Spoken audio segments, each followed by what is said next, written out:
ഹരിതം TV ചാനലിലേക്ക് എല്ലാ പ്രേക്ഷകർക്കും സ്വാഗതം. ഇന്ന് വിചിന്തനം ചെയ്യുന്നത് നാമം ജപത്തിൻ്റെ പ്രാധാന്യത്തെക്കുറിച്ചാണ്. എല്ലാ വ്യക്തികളും പറയാറുണ്ട്, ഈശ്വരവിശ്വാസമുണ്ട്, ആത്മീയതയുണ്ട്, ഭക്തിയുണ്ട്, ക്ഷേത്ര ദർശനങ്ങൾ ചെയ്യാറുണ്ട്, ധ്യാനങ്ങളും ജപങ്ങളും ഒക്കെ ചെയ്യാറുണ്ട്.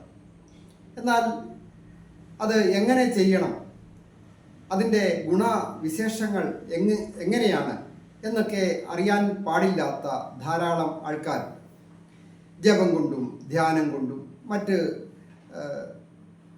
മനസ്സിൻ്റെ ഒരു നിയന്ത്രണം കൊണ്ടുമൊക്കെ വലിയ വലിയ നേട്ടങ്ങൾ, സാമ്പത്തിക നേട്ടങ്ങളായാലും പ്രധാനമായിട്ട് ശത്രുദോഷം മാറുന്നതിനും വളരെ ഉത്തമമാണ്. ശത്രുത പല രീതിയിലാണ് വന്നു ചേരുക. അതായത് ഓരോ വ്യക്തികൾക്കും അറിയാതെ തന്നെ ശത്രുത കൊണ്ട് തകർക്കുന്നതിന് വേണ്ടിയിട്ട് പല ആൾക്കാരും നിഗൂഢമായ ചില കാര്യങ്ങളൊക്കെ ചെയ്യാറുണ്ട്. അത് ഗുരു ഉപദേശപ്രകാരം പാരമ്പര്യമായിട്ട് ചെയ്യുന്നതും ഒക്കെ ഉണ്ട്.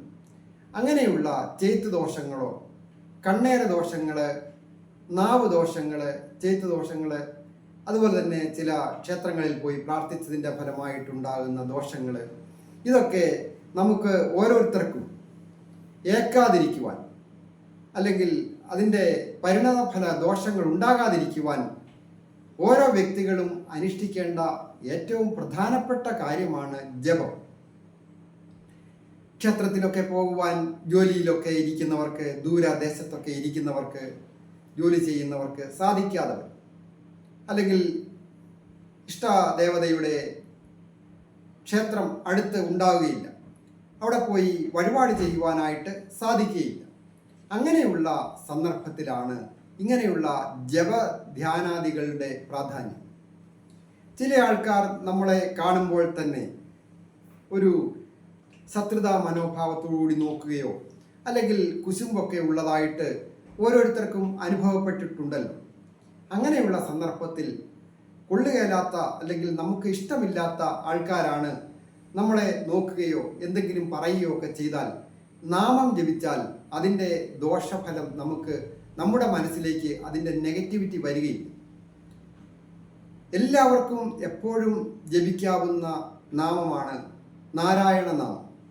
നാരായണ നാരായണ 5 പ്രാവശ്യം, 7 പ്രാവശ്യം, 11 പ്രാവശ്യം ഒക്കെ പെട്ടെന്ന് നമ്മുടെ മനസ്സിൽ ആരും അറിയാതെ തന്നെ നമുക്ക് ജപിച്ച് നമുക്ക് പോസിറ്റീവാകാം. അപ്പോൾ തന്നെ നമ്മുടെ സാന്നിധ്യം, ഭഗവാന്റെ സാന്നിധ്യം നമ്മുടെ മനസ്സിലും നമ്മുടെ ശരീരത്തിലും ഒരു കവചം പോലെ വരികയും അതിൽ നിന്ന് നമുക്കൊരു പ്രൊട്ടക്ഷൻ ഉണ്ടാകുകയും ചെയ്യും. അത് ഓം നമ ശിവായ ജപിച്ചാലും അതുപോലെ തന്നെയാണ്. എല്ലാവർക്കും ജപിക്കാം. അനുഷ്ഠപ്പ്, ഛന്ദസ് അങ്ങനെയുള്ള കാര്യങ്ങളോ മറ്റ് അധികമായ ഗുരു ഉപദേശമോ ഒന്നും പ്രത്യേകിച്ച് അങ്ങനെ ആവശ്യമില്ലാത്ത മന്ത്രങ്ങളാണ് ഇതൊക്കെ. ഓം നമ ശിവായ, ഓം നമ ശിവായ, ഓം നമ ശിവായ ഇങ്ങനെ ജപിച്ചുകൊണ്ടിരിക്കുക.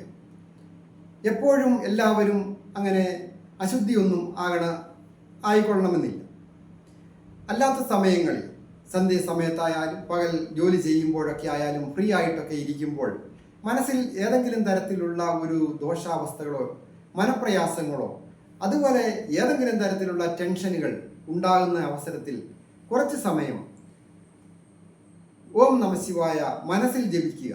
അപ്പോൾ കുറച്ച് കഴിയുമ്പോൾ നമുക്ക് തന്നെ മനസ്സിലാകും, അതിൽ നിന്ന്, ആ ദുഃഖത്തിൽ നിന്ന്, ദുരിതത്തിൽ നിന്ന്, ആ പ്രതിസന്ധി ഘട്ടത്തിൽ നിന്ന്, പ്രയാസത്തിൽ നിന്ന് നമ്മുടെ മനസ്സ് പെട്ടെന്ന് ഒരു മോചനം കിട്ടിയതായിട്ട് നമുക്ക് തന്നെ തോന്നും. വലിയ വലിയ പവർ കൂടിയ മന്ത്രങ്ങളുണ്ട്. മൃത്യുഞ്ജയ മന്ത്രം, അതായത് ഓം ഹ്രീം ത്രയംബകം യജാമകേ സുഗന്ധിം പുഷ്ടിവർദ്ധനം ഉർവാരുഹ മികബന്ധന മൃത്യോർമുക്ഷീയമാം അമൃതാത് എന്ന് പറയുന്ന മൃത്യുഞ്ജയ മന്ത്രങ്ങളൊക്കെ ഉണ്ട്. അതൊക്കെ ജപിക്കുന്നതിന് അതിൻ്റെതായ ചില കാര്യങ്ങൾ, ഗുരു ഉപദേശങ്ങളും അതുപോലെ തന്നെ ശുദ്ധിയും ഒക്കെ ആവശ്യമാണ്. അത് ഇത്ര പ്രാവശ്യം ജപിക്കുക, അതൊക്കെ വളരെ നല്ലതാണ്. മറ്റുള്ളവരുടെ ചില പിരാക്ക് ദോഷം, ഒരു കർമ്മദോഷങ്ങളും നമ്മൾ ചെയ്യാതെ തന്നെ മറ്റുള്ളവർ ചില സന്ദർഭങ്ങളിലെങ്കിലും അവരുടെ വശത്ത് നമ്മൾ ആകാത്ത സാഹചര്യം വരുമ്പോൾ പ്രാകും. അത് നേരിട്ട് കേൾക്കലും അല്ലാതെയൊക്കെ പ്രാകും.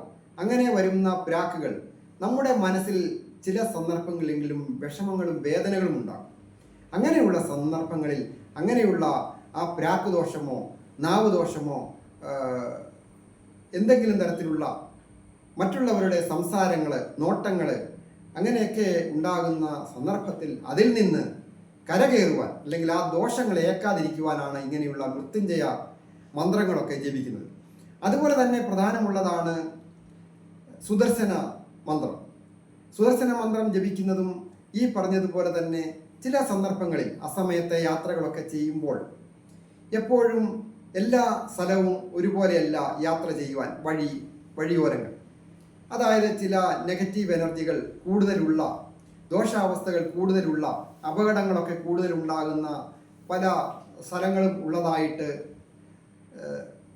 യൂട്യൂബിലൂടെ ആയാലും പുസ്തകങ്ങളിലൂടെ ആയാലും വാർത്താ മാധ്യമങ്ങളിലൂടെ ആയാലും നമ്മളൊക്കെ കേൾക്കാറുണ്ടല്ലോ. ചില പ്രത്യേക സ്ഥലങ്ങളിൽ സ്ഥിരമായ അപകടങ്ങൾ ഉണ്ടാകും. അങ്ങനെ അസമയത്തെ യാത്ര ചെയ്യുമ്പോഴും ജലയാത്ര ചെയ്യുമ്പോഴും ചില സന്ദർഭങ്ങളിലൊക്കെ അങ്ങനെയുള്ള യാത്രകളൊക്കെ ആവശ്യമായിട്ട് വരും. അങ്ങനെ യാത്ര ചെയ്യുന്ന അവസരങ്ങളിൽ ആണെങ്കിലും അത് ഒറ്റയ്ക്കായാലും കൂട്ടായിട്ട് പോകുമ്പോഴായാലും മറ്റ് യാതൊരു കാര്യങ്ങളും പേടിക്കേണ്ടതില്ല എങ്കിലും നമുക്ക് മറ്റ് അപകടങ്ങളോ ദോഷങ്ങളോ ദുരിതങ്ങളോ ഒന്നും ഉണ്ടാകാതിരിക്കുവാൻ ജപിക്കേണ്ട പ്രധാനപ്പെട്ട ഒരു മന്ത്രമാണ് സുദർശന മന്ത്രം. ഓം ക്ലീം കൃഷ്ണായ ഗോവിന്ദായ ഗോപീജന വല്ലഭായ പരായ പരംപുരുഷായ പരമാത്മനി പരകർമ്മ മന്ത്ര യന്ത്ര ഔഷധ വസ്ത്ര ശസ്ത്രാണി സംഹര സംഹര മൃത്യോർ മോചയ മോചയ ഓം നമോ ഭഗവതി വാസുദേവായ എന്ന് തുടങ്ങുന്ന ആ സുദർശന മന്ത്രം ജപിച്ചുകൊണ്ടിരിക്കുക. അതൊക്കെ ഗുരു ഉപദേശം വഴിയോ അല്ലെങ്കിൽ യൂട്യൂബിലൊക്കെ കേട്ട് തെറ്റുകൂടാതെ നിരന്തരം ജപിച്ചു കഴിഞ്ഞിട്ട് ഒരു ഗുരു ഉപദേശം തേടുന്നത് നല്ലതാണ്. പെട്ടെന്ന് നമുക്ക് ഗുരു ഉപദേശിച്ചാലും ചിലപ്പോൾ മനസ്സിൽ നിൽക്കണമെന്നില്ല. പഠിച്ച് കയറുന്നതിന് ഒരു കുഴപ്പവുമില്ല. ചിലർ പറയും ഒരക്ഷരം തെറ്റിയാൽ കുഴപ്പമാണ്, അല്ലെങ്കിൽ ഒരു വാക്ക് തെറ്റിയാൽ കുഴപ്പമാണ്.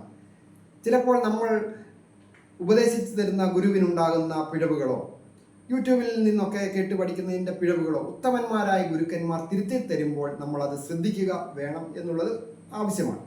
അതുവരെ നമ്മൾ പഠനം നടത്തുക. അത് ഓരോ തരത്തിലാണ് ഓരോ മന്ത്രങ്ങൾ. ഇപ്പോൾ വരാഹി മന്ത്രമുണ്ട്. അതുപോലെ തന്നെ സ്ഥിരമായിട്ട് വീടുകളിൽ ലളിതാ സഹസ്രനാമം ജപിക്കുന്നത് വളരെ ഉത്തമമാണ്. ലളിതാ സഹസ്രനാമം ജപിക്കുക എന്ന് പറയുമ്പോൾ എല്ലാ ദിവസവും നമ്മുടെ വീട്ടിലേക്ക് ചില നെഗറ്റീവ് എനർജികൾ വന്നു ചേരുവാൻ സാധ്യതയുണ്ട്. അത് പല രീതിയിലാണ്. സ്ഥലകാല ദോഷങ്ങൾ, കുടുംബപരമായ ദോഷങ്ങൾ, പ്രവൃത്തിപരമായിട്ടുള്ള ദോഷങ്ങൾ, മറ്റുള്ള ഏതെങ്കിലും തരത്തിൽ ശത്രുക്കളായിട്ടുള്ളവർ നമ്മളുടെ വീടിനെ നോക്കുകയോ അല്ലെങ്കിൽ വീട്ടിലേക്ക് വരികയോ മറ്റെന്തെങ്കിലും നെഗറ്റീവ് എനർജി ഉള്ള സാധനങ്ങൾ നമ്മുടെ വീട്ടിൽ വെക്കുകയോ അങ്ങനെയൊക്കെ നമുക്ക് അറിയത്തില്ല. ശത്രുക്കൾ മുൻകാല വൈരാഗ്യങ്ങളൊക്കെ ഉള്ളവരാണ് അങ്ങനെയൊക്കെ ചെയ്യുക. അതങ്ങനെയുള്ള ശത്രുദോഷങ്ങൾ ഉണ്ടാകാതിരിക്കുവാൻ എല്ലാ ദിവസവും കുളിച്ച് ശുദ്ധിയായി നല്ല അലക്കി ഉണങ്ങിയ വസ്ത്രങ്ങളൊക്കെ ധരിച്ച് അതുപോലെ തന്നെ വീടും പരിസരവും ഒക്കെ അടിച്ചു വാരി വൃത്തിയാക്കി ചുക്കിലിയൊക്കെ തൂത്ത്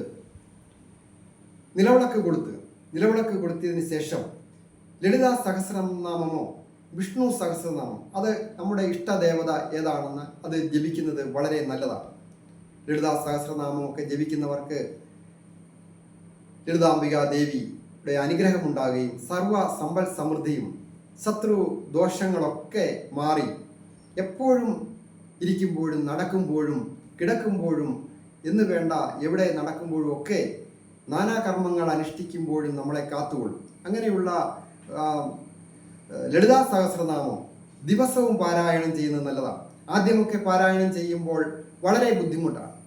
നമ്മുടെ ഫോണിലൊക്കെ അതിൻ്റെ വോയിസ് ഫീഡ് ചെയ്ത് വെച്ചിട്ട് സ്ഥിരമായിട്ട് കേട്ടാൽ അത് കുറേ നാൾ കഴിയുമ്പോൾ നമുക്ക് നോക്കി ചൊല്ലാൻ ബുദ്ധിമുട്ടില്ല. ആദ്യമേ തന്നെ നോക്കി ചൊല്ലുക എന്നുള്ളത് അത്ര എളുപ്പമല്ല.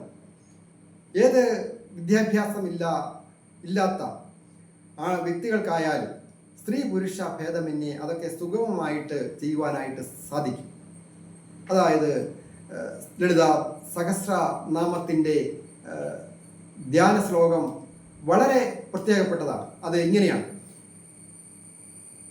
സിന്ധൂരാരുണ വിഗ്രഹാം ത്രിനയനാം മാണിക്യമൗലിസ്ഫുരത്താരാനായക ശേഖരാം സ്മിതമുഖീമാവീനവക്ഷൂരുഗാം പാണിഭ്യാമളിപൂർണരത്നശകം രക്തോൽഫലം വിപ്രതീം സൗമ്യാം രക്തകടസ്ഥ രക്തചരണാം ധ്യായേത് പരാമംബികാം ധ്യായേത് പത്മാസനസ്താം വികസിതവദനാം പത്മപത്രായ ദാക്ഷീം ഹേമാംബാം പീതവസ്ത്രാംഗരകലിതരസദ്ധേമ പത്മാം വരാംഗീ സർവാലങ്കാരയുക്താം സതതമഭേദാം ഭക്തനമ്രാം ഭവാനീം ശ്രീവിദ്യാം ശാന്തമൂർത്തിം സകലസുഹൃതാം സർവസമ്പത്പ്രദാത്രീം സകുങ്കുമവിലേപനാമളികചുംബികസ്തൂരിക സമന്തകസദേഷണാം സസരജാപപാശാങ്കുശാം അശേഷജനമോഹിനി അരുണമാല്യഭൂഷാംബരാം ജപാകുസുമഭാസുരാം ജപവിദൂസ്മരേദംബികാം അരുണാകരുണാതരംഗിതാക്ഷീം ധൃതപാശാങ്കുശ പുഷ്പബാണജാവാം അണിമാതിവിരാവൃതാം മയൂഖൈ അഹമിത്യേവ വിഭാവയേത് ഭവാനി.